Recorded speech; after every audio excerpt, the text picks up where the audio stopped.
For today's Christmas cookie recipe, we're making these simple and delicious jam thumbprint cookies. In the bowl of a stand mixer or a large bowl, combine 1 cup of softened butter and 2/3 of a cup of powdered sugar.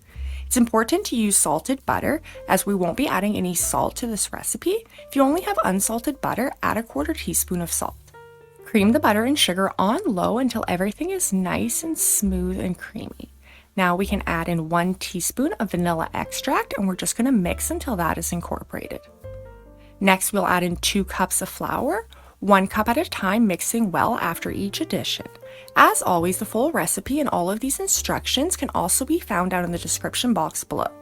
I've lined my cookie sheets with parchment paper, and I'm going to use a 1.5 tablespoon cookie scoop to scoop balls. If you don't have one of these, you can use 2 tablespoons, and I would recommend rolling these into balls so that we have a nice even cookie once it's done baking. Using the handle of a wooden spoon, or of course your thumb, you're going to want to make a small indent in the center of each of these cookies, and you're only going to want to press about halfway through.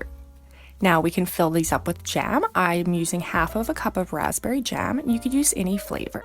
I'm going to fill up the centers of my cookies using a piping bag, but you could also just spoon the jam in.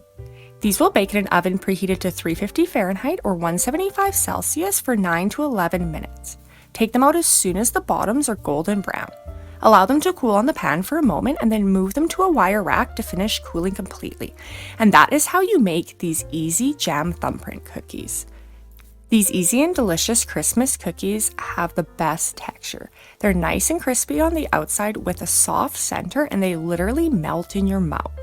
If you have enjoyed this recipe, I'd appreciate it so much if you would like or subscribe, and I'm going to link the rest of my 12 Days of Christmas Cookies playlist here for you. Thanks so much for watching!